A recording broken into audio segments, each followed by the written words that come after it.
उत्तराखंड के अल्मोड़ा जनपद के चौखुटिया क्षेत्र में स्वास्थ्य सुविधाओं की बदहाली को लेकर पिछले कई दिनों से आंदोलन जारी है। ग्रामीण और स्थानीय जनप्रतिनिधि लगातार सामुदायिक स्वास्थ्य केंद्र में चिकित्सकों की कमी, आपातकालीन सेवाओं की अनुपलब्धता और जर्जर उपकरणों को लेकर आवाज उठा रहे हैं।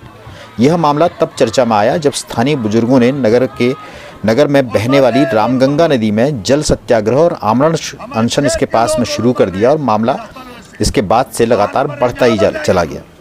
इसके बाद से चौखुटिया के मुख्य बाजार से लेकर तहसील कार्यालय तक आंदोलन की गूंज सुनाई दे रही है। लोगों ने कहा है कि क्षेत्र की करीब 50,000 से अधिक की जनसंख्या एकमात्र सामुदायिक स्वास्थ्य केंद्र पर निर्भर है, जहां चिकित्सकों के पद वर्षों से रिक्त पड़े हैं।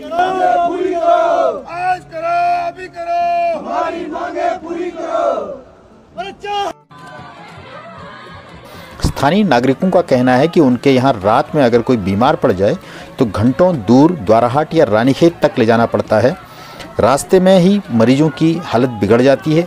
वे चाहते हैं कि यहाँ स्थायी चिकित्सक तैनात किए जाएं। इस दौरान यहाँ स्थानीय लोक भाषा कुमाऊनी में गीतों कविताओं के माध्यम से और कुमाऊनी लोक संस्कृति के श्वेत व लाल रंग के ध्वजों जैसे प्रतीकों का भी आंदोलन में प्रयोग आंदोलन की गंभीरता को और बढ़ा रहा है।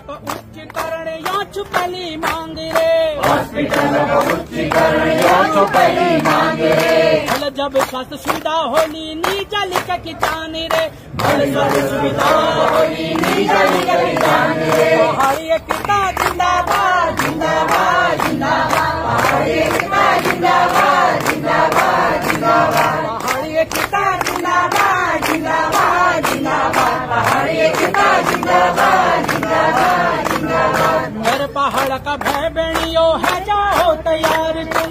मेरे पहाड़ का भय बेड़ियां है, जाओ तैयार तुम। एक साथ मिलजुल बे लगाओ हुंकार तुम। एक साथ मिलजुल बे लगाओ हुंकार तुम। एक साथ मिलजुल बे लगाओ हुंकार तुम। एक साथ मिलजुल बे लगाओ हुंकार तुम। पहाड़ एकता जिंदाबाद जिंदाबाद पहाड़ एकता जिंदाबाद जिंदाबाद जिंदाबाद। कसहलो विकास लीजी कसोरे कमर तुम।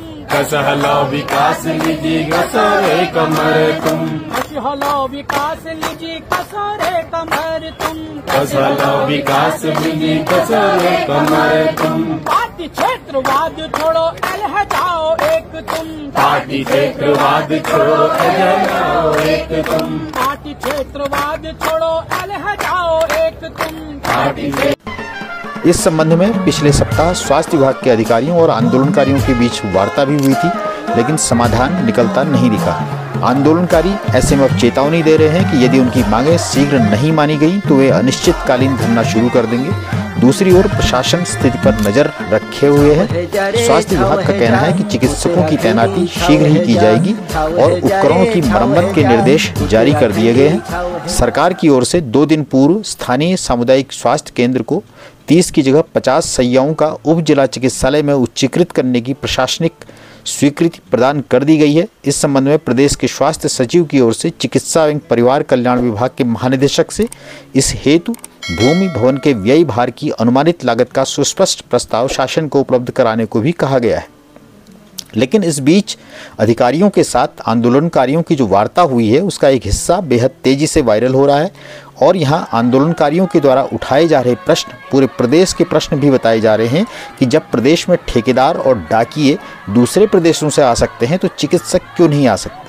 आप भी देखिए यह पूरा वार्तालाप और हमें इस उम्मीद के साथ इजाज़त दीजिए कि शासन प्रशासन जल्द स्थानीय लोगों की स्वास्थ्य सुविधाओं की मूलभूत मांगों पर जल्द सकारात्मक कदम उठाएगा और आगे राज्य भर में ऐसी व्यवस्था बनेगी कि ग्रामीणों को स्वास्थ्य सुविधाएं पाने के लिए चारपाइयों, कुर्सियों, डोलियों पर रोगियों को जीते जी 4 कंधों पर चिकित्सालय लाने जैसी स्थितियों के लिए मजबूर नहीं होना पड़ेगा और उन्हें चिकित्सालय में स्वास्थ्य सुविधाएं उपलब्ध हो सकेंगी। धन्यवाद।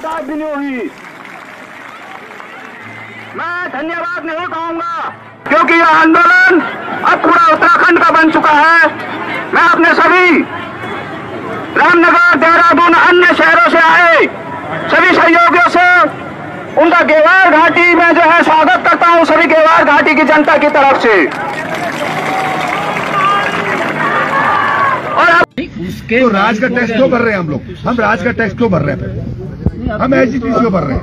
IPS के मानकों में कहीं पद बढ़े हैं, कहीं कुछ घटे हैं। तो हमारे लिए थे क्या वो 30 पद कम होने? हमारे छोटे के लिए थे क्या? वो हर जगह होगा, कोई सिर्फ पहाड़ के लिए थे? मतलब तराई मैदान के लिए नहीं थे, पहाड़ के लिए थे क्या? और फिर आप कहते हैं कि मैदानी पहाड़ी क्यों कर रहे हो? क्या हमारे पहाड़ के लिए कम होने थे क्या साहब? मैं आपको अपने सचिव और उनके बात बढ़ जाएगी। साहब बात बढ़ जाएगी। ठेकेदारी रोड में गाजियाबाद का कर रहा है, इसलिए प्रदेश बनाया था। ठीक नहीं बनी अभी तक। अगर आपको नहीं कर सकते आप साफ बैठे हुए हैं, इसको बंद कर दिए साहब। हम हरियाणा से आ रहा है तो हरियाणा से डॉक्टर नहीं आ सकता है। जहाँ तक हमारे यहाँ विज्ञप्ति निकलती है, आप संज्ञान में ले आऊं कि इसमें कोई प्रदेश की लिमिटेशन नहीं होगी। तो डॉक्टर भी आ सकते साहब, फिर डॉक्टर भी आ सकते हैं। ठेकेदारी क्यों आता है सर? डॉक्टर क्यों रहते हैं? उसकी वही तो नीति बोल रहे हैं। सरकार ने आज की नीति नहीं बोल रहे, मैं अभी की नीति। ये तो 25 सालों से। हाँ, फिर अगर ठेकेदार बाहर से आता है, डॉक्टर बाहर से आता है साहब। बिल्कुल हम नहीं समझने वाले हैं। डॉक्टर अपॉइंटमेंट लेके यहाँ पर आएगा। कंप्लीट जो हमारी मांग है, मैं 2.5 लोगों की जिंदगी के साथ नहीं खेल सकता हूँ। मना नहीं कर रहे सब अपने अपने स्तर से। अगर मांग है तैयार है क्या? मान ले जनता, मैं नहीं मानूंगा। कह रहा हूँ जनता की मानने को तैयार है। थोड़ा करके हम लोग नहीं, बिल्कुल नहीं सर, बिल्कुल नहीं। आप लोगों का धन्यवाद, सम्मान है। आप अपने स्तर से कर रहे हैं, शाही जी भी कर रहे हैं और भी अन्य लोग कर रहे हैं, सभी सामाजिक कार्यकर्ता कर रहे हैं। हमारी जो मांग है अटक है, बातें ज्यादा बढ़ जाएंगी। अभी गाजियाबाद का ठेकेदार देख रहा हूँ काम, हमारे यहाँ मर गए क्या आदमी? नीतियाँ हैं, सब नीतियों की प्रॉब्लम है। ये आज की नहीं नीति। अगर ठेकेदार बाहर से आ सकता है, पोस्टमैन बाहर से आ सकते हैं, तो हमारे डॉक्टर ही बाहर से आ सकता है। हमें डॉक्टर चाहिए। तो मैंने आपको बता दी ना, डॉक्टर तो आ ही नहीं रहे ना। तो बाहर से लाओ साहब, बनाओ नीति, नीति बनाओ। पॉलिसी में लग गया। नहीं सर, हिमाचल में कैसे, कश्मीर में कैसे है, दुनिया भर हमें बताएंगे आप लोग। क्यों नहीं कर रहे? कश्मीर में कैसे है डॉक्टर, हमारे यहाँ क्यों नहीं डॉक्टर? दुनिया भर के परसों एक NGO मेरे को कह रहा है, अरे मैं कहाँ से बनाऊँ, मेरे पास जमीन है, सरकार क्यों नहीं कर रही है उनके साथ डील? कश्मीर में हम रह के आए 30 सालों के कश्मीर के अंदर, वहाँ डॉक्टर हैं साहब।